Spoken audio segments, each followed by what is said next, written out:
Hello and welcome to PCOS Conversations with Julie and Laura. I am Julie Duffy Dillon. I'm a fat positive dietitian and I help people with PCOS to unravel that complicated relationship with food and figure out however they want to eat instead. So, hey Laura, how are you? I'm good. I'm Laura, and I'm a body liberation yoga teacher. And I work with all kinds of people who are healing from a lifetime of body shame and oppression under diet culture and white supremacy. And I have PCOS, and I'm excited to be here to talk about something with Julie. What will it be? The mystery. Oh, well, we always like to start with a card pull. Mhm. And I feel like I'm forgetting something, but that's what we start with, right? Do you have any questions from last time? I don't think we did. Okay. Yeah, I don't think we did either. Well, Mhm. that's okay. I think, you know what? We're just so able to explain everything, maybe. No, that's ridiculous. No, we can't. No, we don't, and we can't. But we love your questions and definitely include them below. I know a lot of people over the last two videos have mentioned wanting to hear more about diets and problems with diets with PCOS and just really liking the content. So thank you for those comments, but no questions. But what we're going to start with today is what we always do in the beginning is something called a card pull. And we have a mini, oh my gosh, it's too bright again. Oh, there we go. If I go back further, a mini card deck with some things that are written on the back. And we are just going to randomly pick Our one. rooms are too sunny.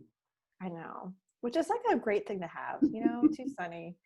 But okay. Oh, this is one I always think of you, Laura.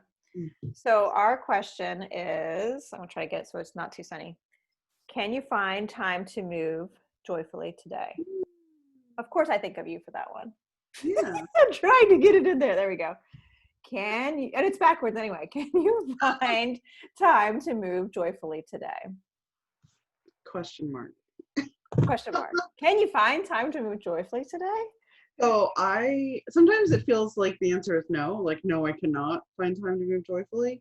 But I would contend that there's always time to move joyfully. And I also kind of want to address like moving joyfully. I know that feels hard sometimes. Like, I know for me, there's definitely been times where like the idea of like moving joyfully, it like would almost make me mad. Like, what if Like it get doesn't? a smile on your face and like, What if it doesn't feel joyful to move my body? And I think that's really valid. And so I just want to address that first because I recognize, because I talk about joyful movement a lot, and sometimes people come back at me and say, well, it doesn't feel joyful to move my body. And to that I say, I get it, because I definitely experience that still today. Like I have multiple chronic illnesses. I got a lot going on. Sometimes it does not feel joyful to move my body. And my answer to that, and how I have like worked through like how I feel about that is that even at the worst of times with my body, when I'm in pain or I'm having a flare, the fact that I have movement accessible to my body feels like a celebration. And so for me, I don't know if that helps anyone, if anyone is feeling like in that kind of space, like it's not joyful to move my body, which I get 100%. So I don't know. That's what I say to myself, and that's how I interpret is it's a celebration. And so those times when maybe I'm having a bad body image day or I'm having a flare and I'm in pain, to me, I always go back to the basics of like a celebration of I'm here. Like, first of all, I'm here. Second of all, I have, arms to hug, and I have a heart that's beating and lungs that are breathing for me. And you got to like walk it back to the most basic things if you need to. And then if you are in a place where accessing joyful movement seems like more of a reality, then finding those things. So really answering that question, like, can you find time to move joyfully? And they're not saying, what are you going to do? Or the question is not saying that. But I think that's us. Yeah. Yeah, it's us. We're asking questions. But what we're asking is, can you find the time? And really the answer is yes. It's always going to be yes.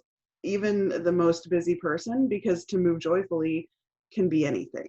Can be anything. It can be anything. And that's what I really want to like reinforce here is that joyful movement doesn't have to be like going to yoga class or, you know, getting on the yoga mat or, you know, doing other I can't think of any other exercise or weightlifting or, you know, hiking or whatever. All those things are great. And if you can do them and you have time for that and it works for your body, awesome.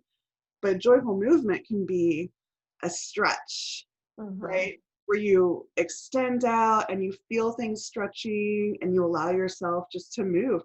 It can be like dancing around while you make dinner. You know, it can be like stretching as you fold laundry. Like you can fit that joyful movement and maybe redefining what joyful means to you, because I think we have this conception of like it has to be like, oh, it makes me feel like this, but like to me that joyful is like this internal celebration of being alive, of being here in this moment, of being of having whatever capacity you have to move and to experience sensation in your body. Yeah. And what I hear you say with all of that is like, if someone listening is like, ugh, this doesn't feel joyful. Like, yes. And there may be some nuance with that word joyful. And it seems like there's a theme for you and me in our conversations, because what that's connecting to me is like, if there's a way to access the moment, even if we are still, our body's moving in some way, like our heart is beating, our lungs are going in and out.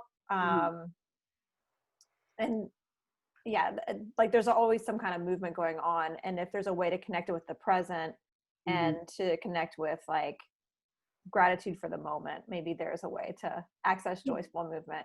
The other thing I think about too is something I've loved reading on Instagram over the last like couple of years. I know people have been talking about this for centuries, but it's just something that I was starting to like hear more about or read more about, was even how rest is a part of joyful movement, and how rest is movement in itself. And that I love so much.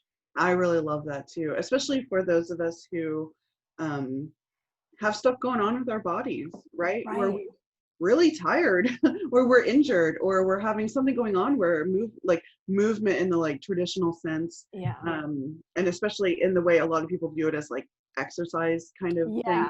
That word. Where it's just not possible, or it doesn't feel right, or it's not safe for your body to do that. Finding that like quiet and restful movement, right? And I love bringing up the idea that like if you're alive, then you're always moving. Your lungs are moving, your diaphragm is moving the belly, you know, the heart is beating, like the blood is moving through your body, like you're always moving. That stuff is always happening. And to me, like, I know you already said this, but like I just go back to like the joyful part for me sometimes is just like, I'm fucking here. I wasn't gonna be here, but I'm here. And like to me, that's such a celebratory thing. That's why I like love my birthdays now, because I'm like, I'm still here. Like it's almost like an existential kind of connection. And movement, and you said the word exercise too, like that is something that I know is used as a weapon and punishment, especially in PCOS circles. And it can be hard to connect with movement in this other way. Like there may feel like a block. And the movement piece is really interesting, because as I watch people like reconnect with their relationship with food and try to repair it, the movement piece oftentimes takes a lot longer. And I think there's just lots of nuance and layers, but exercise is like, I don't know, like food, there's so many different types of food, and people kind of connect with that. Like there's fruits and vegetables, which are, you know, the do's, and then there's these don'ts, again, the black and white that I don't agree with, but like there's lots of variety, and movement is the same, is what like I'm connecting with too, is like there's lots of different types of movement. It's not an all or nothing. And part of healing is like reclaiming, like, no, I can have any of those, and that's all okay. The other thing I think about too, specifically with PCOS, is because of the high circulating testosterone for some people, they end up feeling like, wow, I can like lift more weights than some of my friends, or I can do this activity faster. Not everyone's like that, but it just seems like that happens pretty often. And it really pisses me off how movement is used as such a like punishment, because some people with PCOS can be freaking strong. And so, you know, like Olympic level stuff, you know, and what a horrible thing that's just, you know, used as something that is meant to use as torture. So yeah. And what I was reminded of while you were talking is about how pranayama in yoga, so that's the breath work that we do, which is a huge part of yoga. It's one of the 8 limbs. Like, it's equally as important as the physical postures or meditation. And it is, depending on what you're doing, it's always going to be creating movement in your body, right? Because there's always like the, you know, the lungs and the air is moving, blah, blah, blah, diaphragm, all the things. But depending on what exercise or what, you know, breathing activity you're doing, you can really create different kinds of movement in your body. And really change your energy. And so I just wanted to throw out there, in case anyone is like, oh, this is interesting, but I don't know about for me, you know, like, I don't know, blah, blah, blah. Joyful movement can be a breathing exercise. You know, like, you can do that while you drive to work, you know, or while you watch TV, or, you know, maybe setting aside time to not be doing anything else. But, you know, just going back to that, can you find time? Like, yes, you can, even if it's doing a breathing exercise as you drive to work, you know? Yeah, that's where perfectionism can get in the way of so much of these different things. Oh, that's so good. I know we need to move on, but I love talking about this. Me too. I think we need to move to the next segment, though. Yeah, so I would just say to anyone who is watching or listening to this, I would love to hear your thoughts about joyful movements and what that means to you. So if you want to comment in the comments about it, I would really love to hear, because it's a conversation that goes on a lot, especially on Instagram. I feel like we talk about it a lot. And I always learn so much from people when they talk about like what joyful movement means to them, or what their definition of it is. So like, if you feel inclined to discuss it, drop it in the comments, because I would love to chat with you about it. Yeah, add to the nuance, because it may help other people access it for themselves. Yeah, and you know, you only know what you know, and so it's great to learn from other people, and to be able to then share that wisdom with people down the line. Okay, it's time. I've got the box. That's our drum roll. It's like a maraca kind of. There you go. That is great. So inside this box, in case you're new here, is a bunch of crumpled up pieces of paper, and each of those pieces of paper has a topic on it. And so I'm gonna shake it, and then we're just gonna draw a topic, and we're gonna talk about it. Voila. Voila. All right. So much pressure. Let's see what the Post-it note says today. Oh, I don't know if you can see it. No, I can't. We gotta record a different time. It says hair. Yay, hair! We just added that. Yeah, we added that last time. Yeah. There's every once in a while we'll think of new topics to throw in the box, and that was on my mind. So I'm glad that we threw it in. Oh man, my mind is like, there's like a lot of stuff going on. What a contentious topic. Yeah. I'm like, oh my God, what do I even say first? I don't know. Do you have stuff you want? Yeah. So what I think about, I'm thinking about the technical side, because remember, I don't have PCOS. So this is like the bystander, the person who's observing. And for many people that I talk to, hair loss on their head and or facial hair has been something that led to a disconnect or dislike in their body. If people were wanting to feel feminine, it disconnected from that experience for some people. And also for a lot of people, that's what led to diagnosis. Like they were seeing a dermatologist because of hair, and the dermatologist being like, oh, you may have PCOS. And thank you, dermatologist. And something that is not talked about, kind of shamey. But also I've been able to hear different ways that people have lived with the hair, whether it's like shaving daily, or not ever touching it, and everywhere in between. So that's the first thing that comes to mind for me. Yeah. But lots of body image, lots of opportunity for body image work with the hair conversation. I'm like seriously scribbling notes because I have a really bad memory and I don't want to forget. Sorry. That's okay. I love notes. Yeah. So when you first heard the hair part, like since you have PCOS, I'm curious, like, what was your reaction to it? Just seeing the topic today. Mm-hmm. I think just like this fireworks display went off in my head of like different like subtopics within it. Yeah. And then as you were talking, it was like kind of bringing up some of those same things. So that's what I was taking notes on. So I just want to throw out some stuff, and then we'll see what we end up talking more about. Okay. So one thing is that, so I am a person who, I have a lot of PCOS symptoms, but the like hair portion has not really affected me so much. Mm-hmm. And so I recognize that like I don't live with that. Mm-hmm. I have like some like extra hairs, but it's not something that really affects my life the way that it affects other people's lives. So I just want to start with that and say like I have a lot of privilege there when it comes to the hair piece.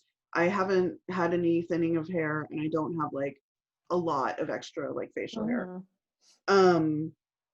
So that being said, I have in my life friends who do, and who run the spectrum of I don't touch it, or I sometimes do something, and I absolutely all of the time am looking to remove the hair. So I get very excited to talk about this topic because I've like seen such different reactions and experiences with it, and I know that it's something that really cuts deeply with a lot of people. Like I just want to throw out and like validate the depth of emotions that come up with this, because in our culture, femininity is really tied to a very specific ideal, right? The like almost hairless woman. Yeah. Hairless, Right? poreless. Yeah. Yeah, right. Like striving for that perfection of like you've got eyebrows and head hair, but like really no other body hair. Yeah. Removal from the eyebrows down is what I've heard. Yeah. And so when people don't fit into that, it makes it hard, right? And so one thing I wanted to say is like you brought up the idea of like having like facial hair being less feminine, and then having like people push back on that. And I would also add into that as a fat person, as a fat femme, we already get like desexualized. Yeah, that's a great point. And are kind of seen as less feminine than our like straight sized counterparts. And so that's something that I have had to deal with my whole life, is like, because I've been fat forever, I'm definitely not seen as feminine or as like as much of a sexual being as straight sized people. And I've had experiences where when I was in diet culture and I was losing weight, how when I lost weight, people treated me differently. Yeah. And I really saw like, wow, even just from like going, I think I was, mid fat going to like a small fat, just seeing the difference there. The access was different. Yeah. The access was very different. Like, so you're saying the hair having the hair too on top of that? Yeah, of course. Even more. Okay. Yeah. And so I just wanted to like blanket or, throw that out there, that like people who are also in a fat body and who want to be seen as femme are even less likely to be seen as femme. Yeah. So, and then another thing is that, so when I was trying to access PCOS community before our community existed, and I was just trying to like find some support online, one of the problems that I ran into was like all the online groups were like really body shamey and symptom shamey. And so there would be people in there who maybe didn't come from a place of, oh, I 100% hate this hair and it sucks and my body sucks and I hate that and it's gross and, you know, I just want to obliterate it. And those people were met with like derision almost, and like really kind of treated like garbage, to the point where you would see them then be like, okay, I decided to get laser to try to deal with this. Whereas they didn't originally want to get laser, I don't know what it's called, laser hair removal. But now they're doing this painful, expensive thing because they feel like that's what they have to do. Electrolysis. Isn't that what it's called? Electrolysis, yes. Yeah. Yeah. And that is awful. Like, yeah.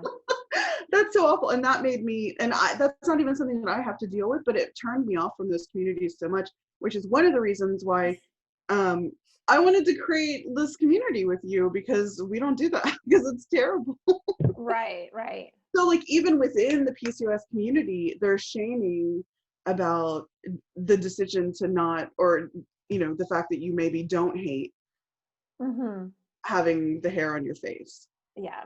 And so to me, that's where, when I say like this is a contentious thing, that's what I'm thinking of, is like even within, there's going to be people watching this who are like, no, it's like totally gross and you should remove it and you're making it look bad. Because that was the next point, is that I'm like getting all worked up.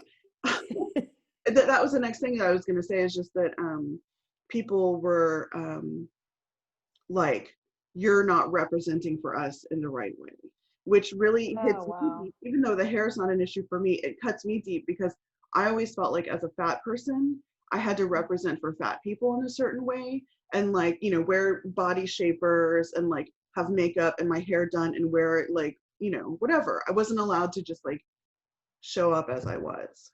Oh, wow. And I feel like that happens in the PCOS community. I would like to hear if people are watching this and you've ever seen that happen, like comment and tell us if you've seen that happen, or if that's happened to you, or what your thoughts are on all of this. And this is not like, I don't want to make people feel bad if they don't like the hair, their facial hair.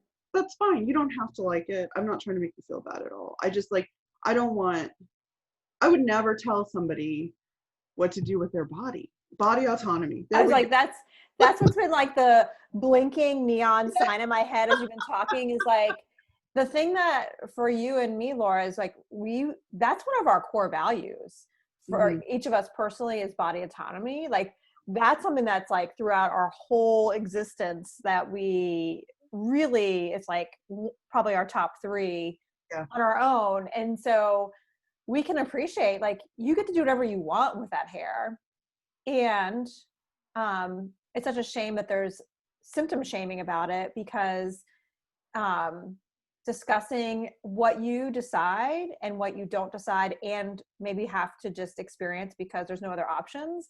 Like, I don't know, that's where community can be really helpful. It's like just being able to let people be where they are, or have to be for whatever reason, and to help just get through it, support each other, instead of saying this way or no way. And that's really awful. But body autonomy, what it comes down to, I think, is so important. You know, you get to decide what you want to do with it. How long it took me to arrive to that. But yes, body autonomy. Let's just not tell people what to do with their bodies. You get to decide. You get to decide what to do. Yeah, exactly. Yeah. And I think too, people I've worked with, you know, there's some people I've been working with for over 10 years, and excuse me, some people have changed their mind on how they wanted to do, like, live with or deal with, or however, with the hair part of PCOS. I do find it to be, if someone is trying to change it, like trying to help lower testosterone in their body, or another hormone to help with the hair part, or just to change the hair part, like that's a really, that's one that doesn't change very frequently, or what is the word I'm trying to look for? It's like, it's just one that's like harder to manipulate. You know, people find ways to like lower insulin levels or to help their vitamin D, but the hair side effect of testosterone and the other hormones that affect it, it just seems like it's harder one to move. Yeah. Anyway, so there's that too. Yeah, no, and I've seen that in the people in my life who have the facial hair. Is there anybody in particular that you know off the top of your head that who have this conversation and you've really liked? Because I think about like Jess Baker is somebody who I remember talking about shaving her face, and saying, and on Instagram maybe like 5+ years ago, doing a post about it and saying like she always felt so much shame about shaving her face, but she has to every day because she wants to remove it. And Jess Baker is, of course, somebody who has PCOS and has authored a bunch of books and stuff, but she's the person I think of. I think of Little Bear. Do you know Little Bear? Sort of. Tell me more. I'm like, So, I've heard of this. It's an Instagram handle, Little Bear. Yeah, that's her name. Okay. Also. Okay. Thank you. So she is, I don't know, an influencer, I guess. I don't know that she's super active anymore, but she was for a while. But she's somebody who chooses sometimes to remove her hair, but mostly I think not to. But who has a really interesting history with it, and who talks about it in a way that she's the first one that I ever heard like talk about it specifically in the way of like that her beard is a part of her femininity. And that was so interesting to me because I had never thought critically or, you know, like really gone there. And so I credit Little Bear with like kind of opening my mind to like, oh, well, I don't have to hate my facial hair because I have a little bit, but you know, I don't have the same level. But you know, I used to be like, oh, gross, and I would like immediately like pluck out hairs or like or whatever, because like, you know, I grew up thinking, well, women don't have facial hair, and it was really interesting to just over a few years like really pay attention to that and ask myself like, well, why do I think that? You know, who taught me, you know, who taught me to think that way, and do I really believe that, and what would it mean? And you know, well, what if your hair starts growing in more? Because it might, who knows, right? You know, and that'll be a whole new experience for me. Anyway, so Little Bear was really influential to me and was really the first person who talked about having PCOS and facial hair in a way that wasn't shamey. That's cool. Yeah, and so maybe in the comments, I don't know if she's still on social media. She had a lot of people be pretty terrible to her, so I don't know if she's still like fabulous. Oh, that's with awful. a public account. Yeah. But if not, or if so, then we'll link. And then there's another woman, I don't remember her name. It starts with an H. I'll put that link. I'll have to figure out her name. And I'll put her Instagram in there. And she is public. And there have been like really beautiful photos taken of her where like, I think I know who you're talking about. I've seen those pictures. Just like really gorgeous. And I love seeing that, like flowers in your hair and like beautiful lighting and, you know, like outfits and special, but, like, full beard, you know, it's like, oh, you're so beautiful. Like a celebration and another option. You know, something that I'm thinking about kind of like 30,000 feet up is like, I've had this kind of thought in my head that people with PCOS, because of how the hormonal imbalance unfolds, have been more vulnerable to harm than other people. Diets is a big one that I always think of, but also with the whole hair conversation, because one of the cultural like crappy beliefs that have been passed down to you and me and to many other people is that like women don't have facial hair or don't have hair, except for hair on the head and eyebrows. But even the eyebrows are like changing. And you know, as a 45-year-old, there's definitely more facial hair that's happens as you get older. And so that's something that, like, I don't know, my friends and I who are the same age talking about, like, how that's just like, wow, where's this hair coming from? Like, it's just part of our aging process, and it's normal. Mhm. And again, people with PCOS are kind of pushed against this, like, you're extra vulnerable because culturally this is just not considered acceptable, and you need to Yeah. change that. So those accounts are really helpful in that way. And I would like to bring up two things. One is that it's really easy for me to say, oh, how beautiful, whatever. Yeah. And it's very hard, I'm sure, to live day in, day out as Mhm. a woman with facial hair, Yeah. because people feel entitled to make comments, to ask questions. One of the things that Little Bear was always talking about is like, yes, I am a woman. Yes, I am a cisgender woman. No, I'm not a Mhm. man. I'm not trans. I'm not whatever.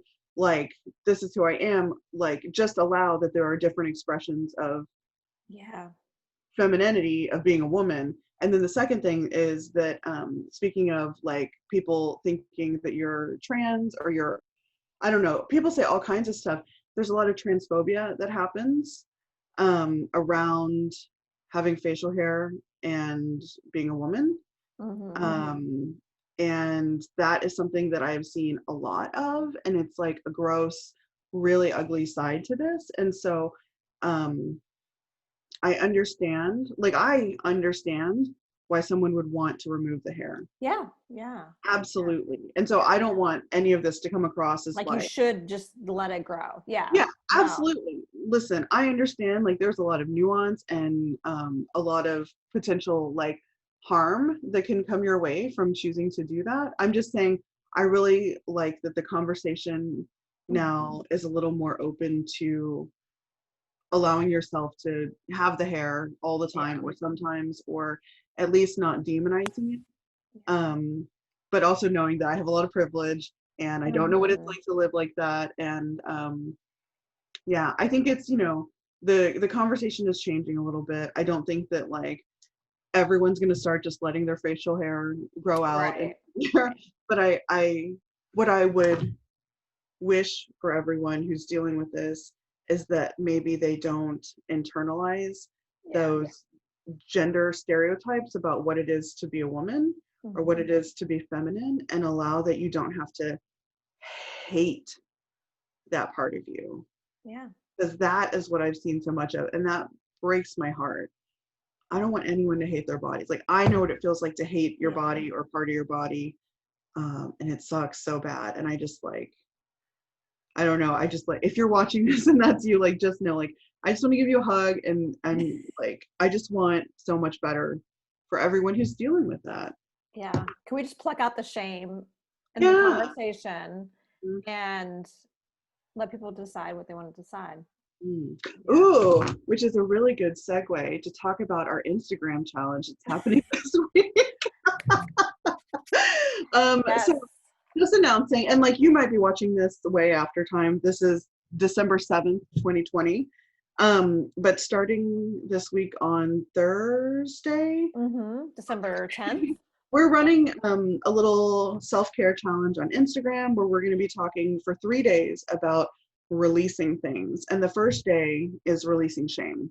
Mhm. And so when you said pluck out the shame, it made me think about that, because that's part of releasing shame, is like allowing it to be removed from the conversation. Yeah. So day one is shame, day two is anger, and day three is expectations. Yep, that's And right. day three, we're kind of going out with a bang. We've got a PCOS conversations like workshop, webinar, what do we Yeah. One of those things. an Yeah. event, online event. Yes.